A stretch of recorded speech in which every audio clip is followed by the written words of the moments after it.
Let's go. Dad, I'm just serving driver for the boys, and then Did you watch the game? Bro, me and game me. Can I go off the boys? We'll go in the church first. Oh, and can I go off the boys?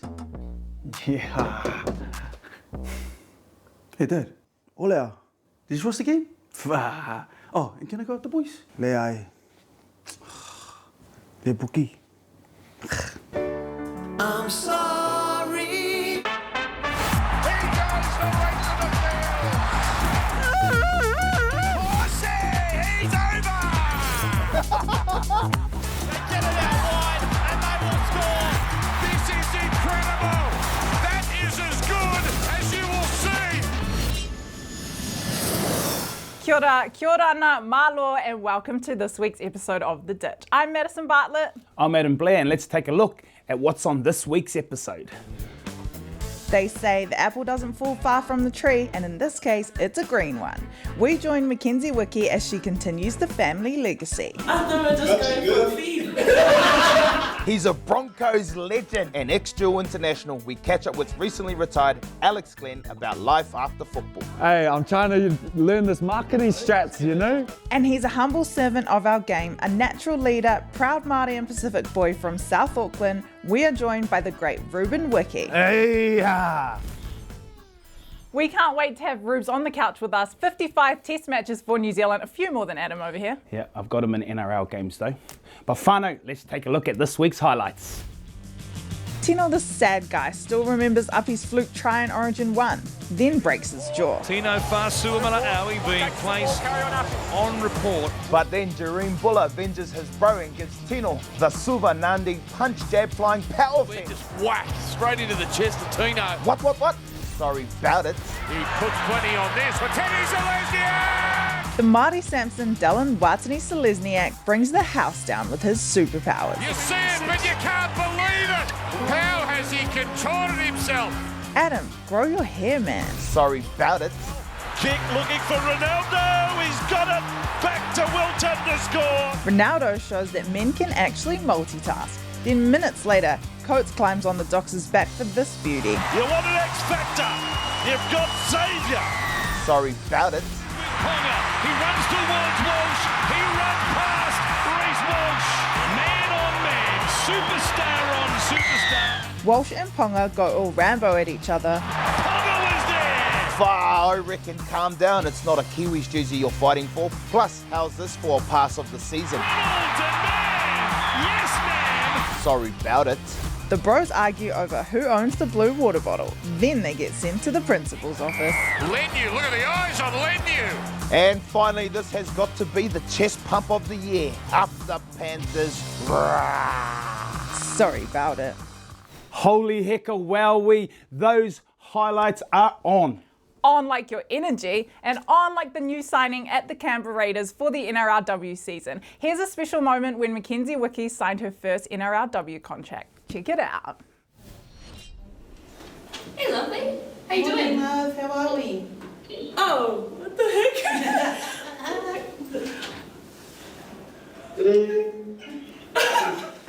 I'm gonna cry. You can cry. That's all good. Hi. Grab a seat, mate. Grab a seat. Oh my gosh. Sorry, I'm a bit. Never heard you so speechless. Yeah. Sorry. I was just talking about you. Alrighty. Well, I guess I know it's been a journey for you, mate, and there's been a process in place, and you've answered it 1 million times for me. I couldn't be more prouder than your commitment, and I know when we spoke, it seemed like a long time ago that you took the opportunity to come here straight away, and it hasn't been easy doing what you're doing. So, I guess on top of that, we'd like to offer you your contract today and make it all official.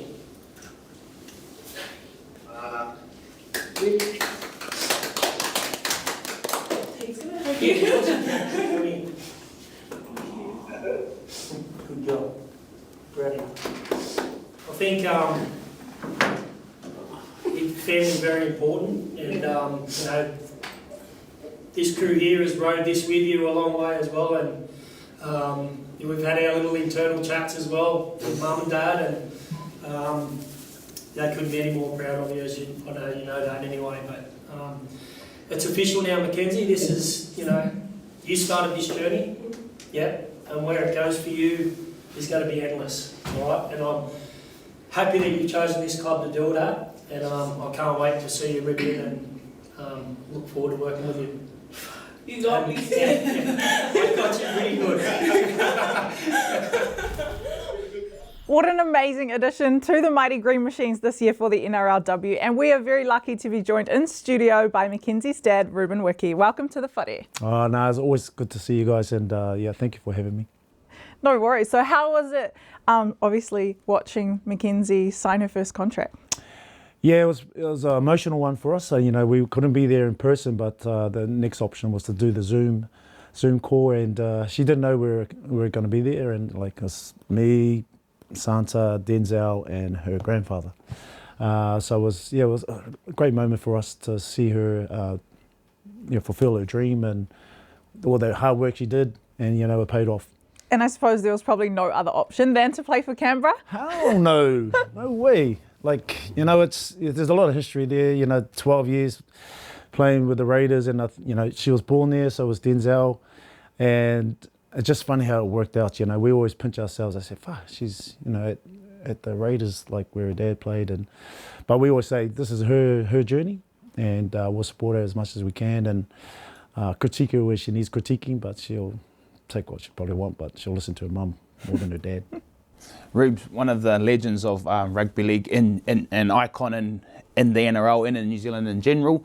Tell us about the journey and how it all began for you. Ooh, started, bro, like Otara. So Otara Scorpions from 5 to 10 years old, then had a little sabbatical. Went to Otahu Leopards at 13. Played there until I was about 19. Played Prems in 1991 with Tawara Nico and Richie Barnett, Richie Blackmore, and just started getting some rep sides in there, like playing for the Māoris in 1992, the Pacific Cup at Carlo Park, and they had some scouts there. So Tim Sheens came over, picked up a few players, picked up Quinton Pongia, Johnny Lomax, Noah Nduruku, and young kid from Otara. So took an opportunity. The contracts over there were, the money-wise, it wasn't too much. So it was like 2-year contract for $5,000. I said, wow, that's heaps of money. But I just had to take the gamble and get out of Auckland and try my luck and see what it would be like in Canberra. And you enjoyed, I guess, how was that transition? Sorry, how was the transition from moving from home, where your family are, to going over to Canberra to, it's only a little place? Yeah, bro. Yeah, it was tough. I think, probably leaving mum, because I'm the oldest of the siblings, and I took my girlfriend over, who's my wife now. just to clear that up.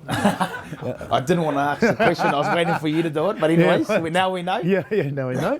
And we took an opportunity. We both had to work. It was the old school way. You had to work 9 to 5 and then train. So it was semi-professional. And meeting the likes of Mal Meninga, who was a person I looked up to coming through. Laurie Daly, the list goes on, and just rubbing shoulders with those guys and how they train, their ethos around their training and how they prep themselves was just pretty awesome, And I thought I prepared myself, train hard, and then go over there and try and mix it with the big boys, and it just went to another level, So I just had to just hang in there and see how it goes. But got lucky. How important was it for you to link up with other Māori and Pacific Island people? Obviously, strong background here in New Zealand, and then moving over there where it's predominantly Aussie-based, Aussie-based players. Yeah, so where we moved to, we relocated. So this was Queanbeyan, and this is like old Papatoi, Otahu. There's a lot of Polynesians there from South Auckland.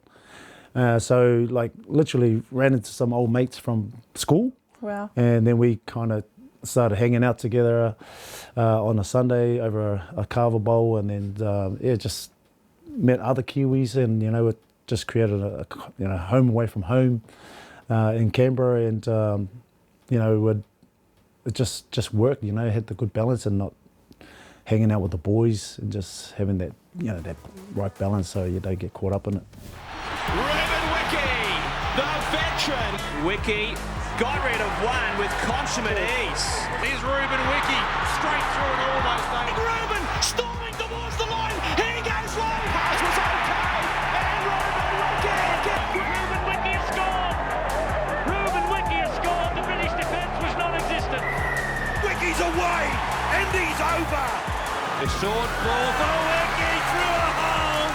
He stormed onward, showed some footwork as well. Back on the inside, Wiki. Wiki turning. Wiki's got it. And Wiki will have enough pace to get there. Now it's out to Ruben Wiki. Wiki goes in to score. Wiki. There as Wiki read it back. Soliola has ended up somewhere in the Cook Islands, I think. He's somewhere in the Pacific. Ruben Wiki doing his impersonation of Lou Ferrigno, the Incredible Hulk. For Samoan heritage, played for New Zealand, 55 test matches, the most capped player of all time for New Zealand. I don't think there's going to be too many others that get to the length and the heights that you have. I know you won't say it doesn't mean too much to you, the numbers, you just want to represent your country. What did representing New Zealand mean to you then? Oh, it's the pinnacle for any kid or male or female representing their country and wearing that black and white. And like yourself, bro, it's a true honour to represent yourself plus your whānau, and to do it on the world stage against other nations it's pretty special, eh? And like literally, I never thought I played 55. Due to swinging arms, swinging arms. Let's just say it, a couple of swinging arms and suspensions. What do we call it? Sabbaticals. There's another word. But I think those suspensions came, a pretty good time to reflect on where I'm at and what I need to change in the game. But it took me, to my late 30s to actually change my tackle tick. From what was the tackle tick at the start? Oh, I think it was open palm, turn sideways. But I think it was, Ivan actually hit on the head when I came to the Warriors in 2007 and that. I said, you need to change your tackle tick because you can't afford to have you off the bench, off the field. So I started tackling low and hitting my teammates' heads instead.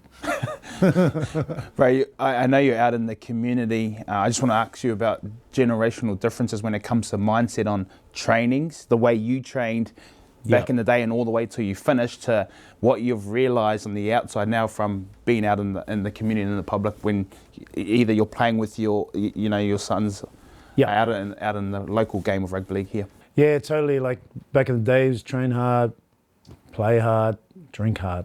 That's when I was coming through the young grades in the Kiwis. The Tauranikos, the Kunimpongias, they train like beasts. And it was more the don't tell me, show me kind of thing mentality back then. So I carried that right throughout my career, and every time I crossed the line, whether it be training or playing, I wanted to replicate what I would do on the field. And there was a few concussions in the process and bleeding noses and a few fights, but if you can do that to your teammate, then come game time, it's going to be worse for the opposition, right? But as time got on, I had to change my mindset around how I talk to teams, like under 14s to my son's team with the Reggies, but just trying to show them the purpose around why we train like this. Instead of, if you're going to train half-hearted, you're going to play half-hearted. What's up everyone, it's Alex Glenn here from Legacy Through Movement on Miami in the Gold Coast, and you are watching The Ditch. Let's go. Let's go. One take wonder. It's perfectly placed. It's a big chance. Bigger than that. It's Glenn who has grabbed it cleanly. So I ended up finishing my career in 2021. I ticked all the boxes that I wanted to. I wanted to retire on the top and give back to my kids and the wifey, man. Hunt this time. Kick is perfect. Kick is absolutely perfect. And Glenn scores for Brisbane. My last 2 years contract, I made sure that I had a job with the club afterwards, so that transition period would be easier for me. And you know, that job gave me a lot of purpose. One thing I knew I was going to struggle as well was that I was going to miss being around the boys and the banter and training and all that stuff. So I thought, how am I going to get that satisfaction as well? And I started my own gym. This is my new team culture, and I get the same sense where I can, you know, still train as hard as I want to, help other people grow to and chase their dreams, and I'm giving back to my community as well, so I love it. Our philosophy here at Legacy Through Movement is to empower you to be the best version of yourself, and that can be through the physical work you put in the gym or the mental space as well. And I wanted to create that home place where everyone from walks of life, whether you're old, you're young, you're on your own journey. You don't need to compare yourself to anyone else, and just seeing people grow within themselves has been the most fulfilling part of this job and opening this space. At the back door for the impact. A beautiful ball. He's going to step. Oh, great tackle too. We learn so much skills as a professional athlete that actually relates and transitions into the real life world. Like our staff, we have meetings every 2 weeks, and we touch base on how everyone's going, how the systems are running, how everyone feels mentally with one another. You know, that's sort of what you do as a captain as well. You constantly check in with your team. Can we do better? Can we be, you know, are we doing everything we need to do so that tomorrow we're better than we were yesterday? And those things, without actually knowing, like that helped me transition into the role I am now. Front on tackle. It's a pearler from Glenn. Yeah, it's been a journey that I've really loved.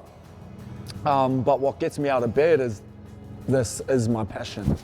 You know, it's not about the money, it's about the impact that I'm having on people's lives. That's what gets me out of bed every single day, and that's what starts my day in the right foot, even though we wake up at 3 in the morning to train here. It's crazy, crazy. Rubes, you've obviously had quite a few injuries, and I think lots of players don't come back from the injuries that you've had. What was the difference between you being able to come back and some of these players that don't come back from the injury? Yeah, I think it was FOMO, eh? Like, I know, it's serious. Like just missing out and not being able to play footy. I think the worst one was probably when I retired. Like I snapped my Achilles a couple of years ago, playing Masters footy. There's a 12-month recovery with Achilles. I didn't have surgery, and got back in 7.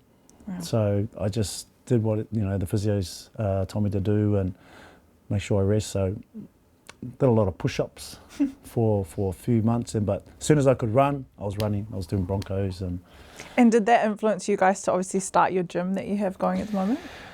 Yeah, I think when I retired, sis, in 2008, we were just going on that transition. I was doing some studies, and we wanted to give back to the community.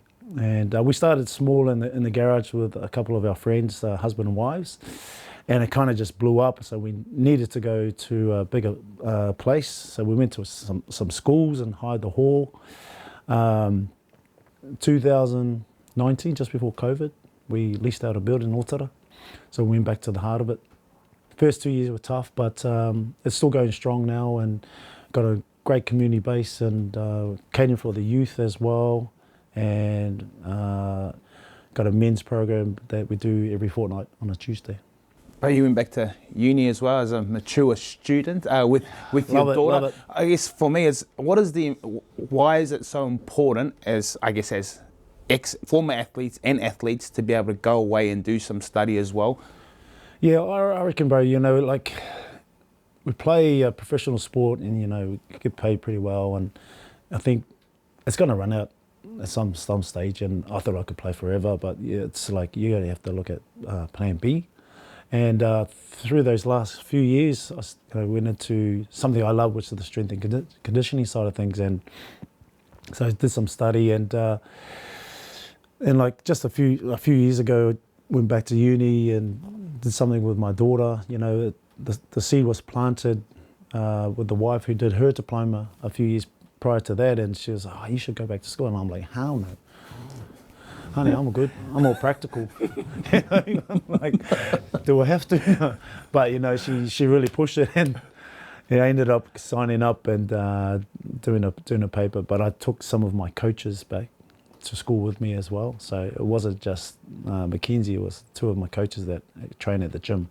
Did she sit next to you in class, or did she drop you at the door? Well, it's funny. We drove to uni together, held hands. Get to the door. Later, Bob. Let them bowl. Yeah, she's in the corner with her mates. She's on the phone. I said, what are you doing on your phone? I'll text you. Take some freaking notes. But I said, I am taking notes on my phone. Oh my gosh. Bro, just moving forward, you've done obviously those quals. How important is it for Māori and Pacifica to be in the game of NRL? Because I know that we've got a few boys, Jerry at the Warriors in the welfare space. Yep. By the sounds of it, you know, with everything that you're doing and all the knowledge that you're gathering in, that's kind of where you want to head. Yeah. No, I been speaking to the boss, and you know, the well-being and the holistic side of things is probably the most important part of our gym, and giving back and making sure that, like, not just the physical, but you know, we're tapping into the mental and spiritual, emotional, and everything that they need to tick, you know, and to make sure they're functioning and for their whānau at home. So, and you know, you talk about the ex-players in the well-being space is perfect for the young Polynesian Māoris coming through, because they can relate to that person. You know, like Sia Soliola's at the Raiders, and he's awesome for the club. And you know, you got other guys overseas. You know, Dave Solomona, Joe Ngolaval, Jerry, Ali, they're all doing it, man, and they can connect to the Polynesian Māoris and speak the lingo. So I reckon it's really important that they get more Polynesian Māoris into the NRL. The more they can get those ex-players into the club, it's going to be super beneficial for the kids coming through. Lastly, if you're going into the welfare space, what club? Just checking it out there. There's probably only two clubs that you're going to go to, right? You can't take Sia out of Canberra. You're going to go take Jerry's job. Like, I think, you know, it's like, to be close to my daughter, it'd be weird not to go back to Canberra and be Soliola's mate. Sad to see. Oh no, we got some unfinished business.